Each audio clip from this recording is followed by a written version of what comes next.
दोस्तों नमस्कार। स्वागत है आपका अपने यूट्यूब चैनल एवी सफलता पर। तो दोस्तों ये है पीईटी एग्ज़ाम का प्रथम पाली का पेपर, जिसमें कि आपको जीएस का सॉल्यूशन कराया जाएगा। तो इससे आपको आइडिया हो जाएगा, जिन भी लोगों का 16 तारीख को एग्ज़ाम है उनको आइडिया हो जाएगा कि एग्ज़ाम कैसा आ रहा है। तो सबसे पहले हम बात कर लेते हैं। साइंस का प्रश्न है, पादप कोशिका भित्ति निम्नलिखित में से किससे बनी होती है। तो बात करते हैं पादप कोशिका भित्ति की, तो ये सेलुलोज से बनी होती है। तो इसका राइट आंसर हो जाएगा सेलुलोज। अब हम आगे देखते हैं।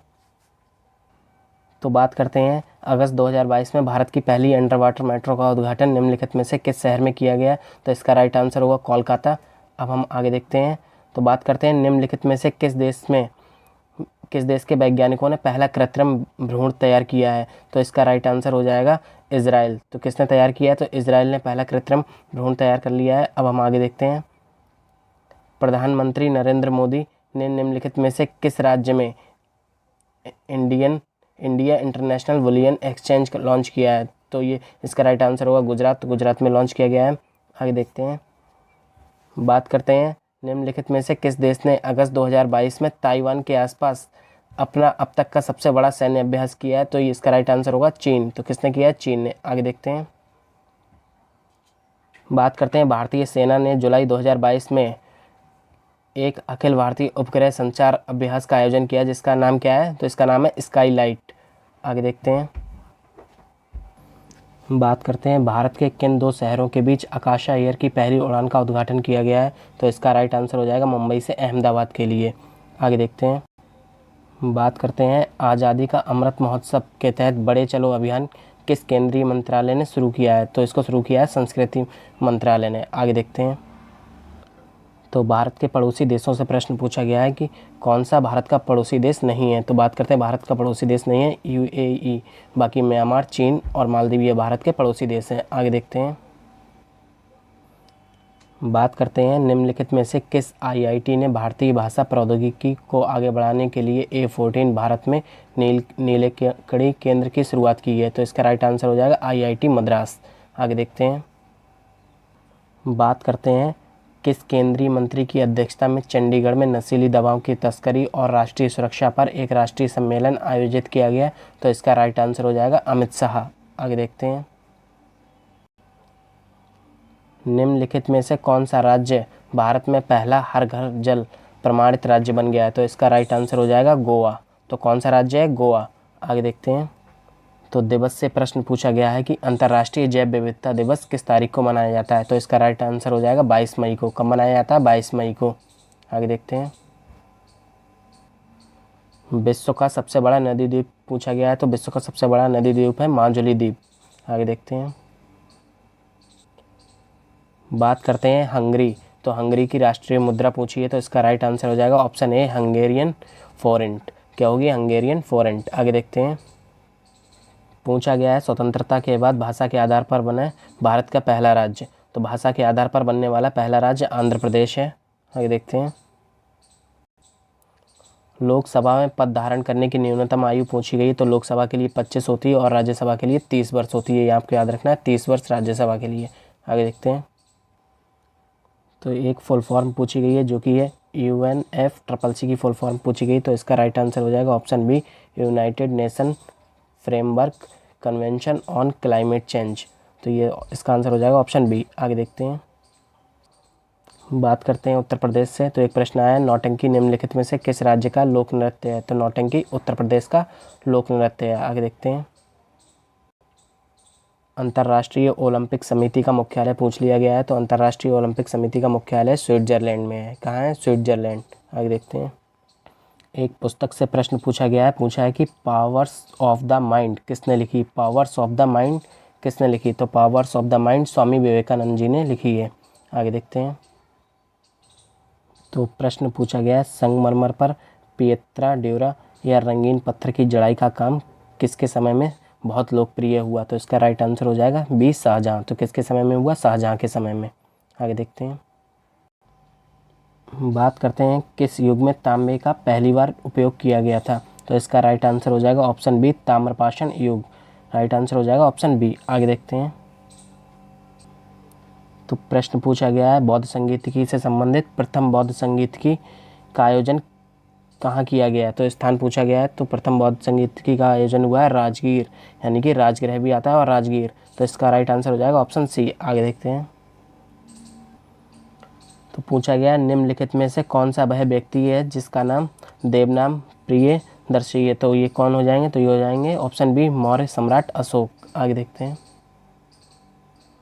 पूछा गया है जब ईस्ट इंडिया कंपनी की स्थापना हुई तब भारत पर निम्नलिखित में से किसका शासन था? तो राइट आंसर हो जाएगा ऑप्शन सी मुगल सम्राट। किसका शासन था? मुगल सम्राटों का शासन था। आगे देखते हैं।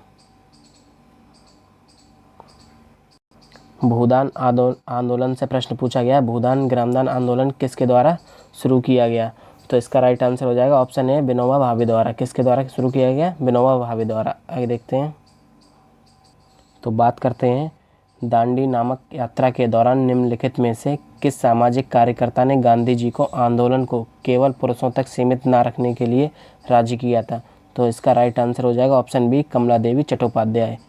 आगे देखते हैं। अगला प्रश्न है हमारा।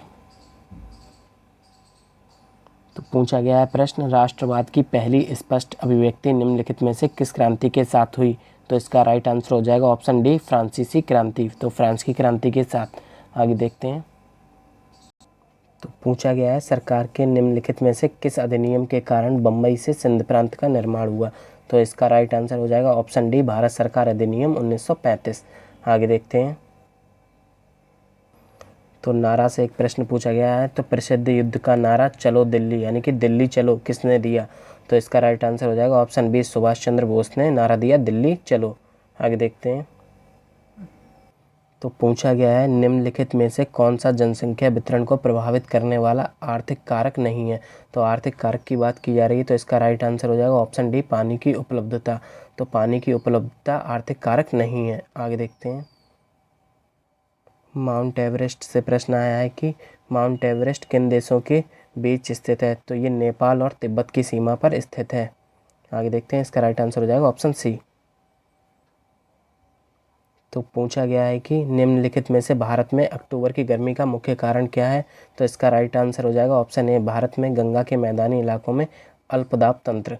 तो इसका मुख्य कारण हो जाएगा ऑप्शन ए। आगे देखते हैं।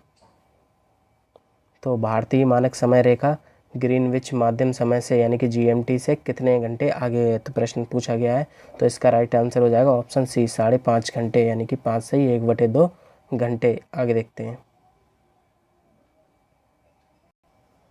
तो पूछा गया है कि कौन सा हरित क्रांति की रणनीति का हिस्सा था? तो ऑप्शन दिया गया है रासायनिक उर्वरक और कीटनाशी, उच्च उपज देने वाली किस्मों के बीच सिंचाई, और लास्ट ऑप्शन है यह सभी। तो इसका राइट आंसर हो जाएगा ऑप्शन डी यह सभी। आगे देखते हैं।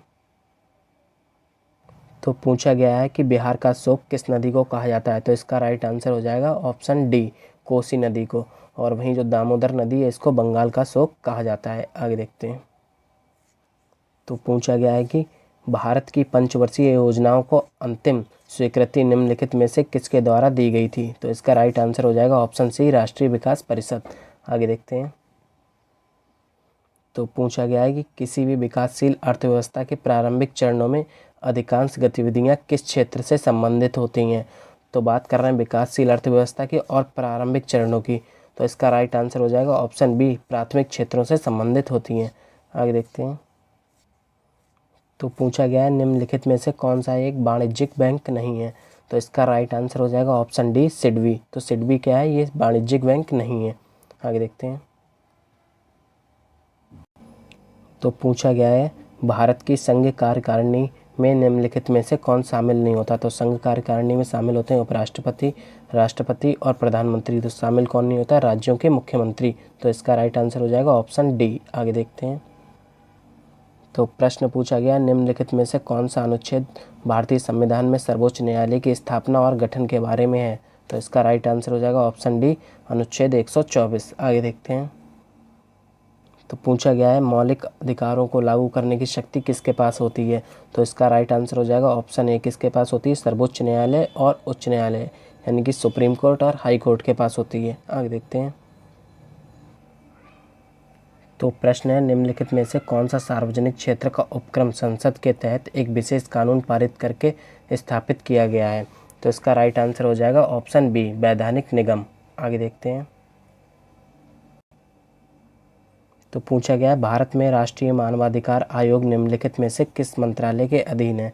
तो इसका राइट आंसर हो जाएगा ऑप्शन डी, इनमें से कोई नहीं। तो राष्ट्रीय मानवाधिकार आयोग किसी भी मंत्रालय के अधीन नहीं है, यह एक स्वतंत्र संवैधानिक संस्था है। आगे देखते हैं।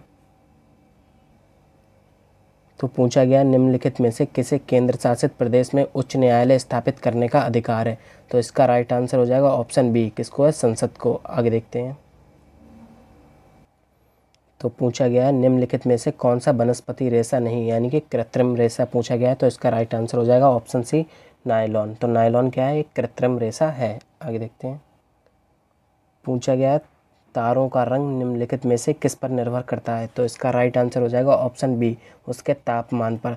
तो तारों का रंग उसके तापमान पर निर्भर करता है। आगे देखते हैं। तो पूछा गया प्रश्न है निम्नलिखित में से कौन सी गैस ग्लोबल वार्मिंग के लिए जिम्मेदार है। तो इसका राइट आंसर हो जाएगा option B, greenhouse gas. तो greenhouse gas global warming के लिए जिम्मेदार है। अगला प्रश्न देखते हैं। तो हमारा जीएस का अंतिम प्रश्न है न्यूमोनिया मानव शरीर के निम्नलिखित में से किस अंग को प्रभावित करती है। तो इसका राइट आंसर हो जाएगा ऑप्शन बी, फेफड़े। तो न्यूमोनिया है ये किसको प्रभावित करती है, फेफड़े को। तो दोस्तों ये है पीटी परीक्षा की प्रथम पाली का सॉल्यूशन। आपको ये वीडियो कैसी लगी कमेंट बॉक्स में बताएं और साथ ही अपने चैनल एवी सफलता को सब्सक्राइब करें। Thank you.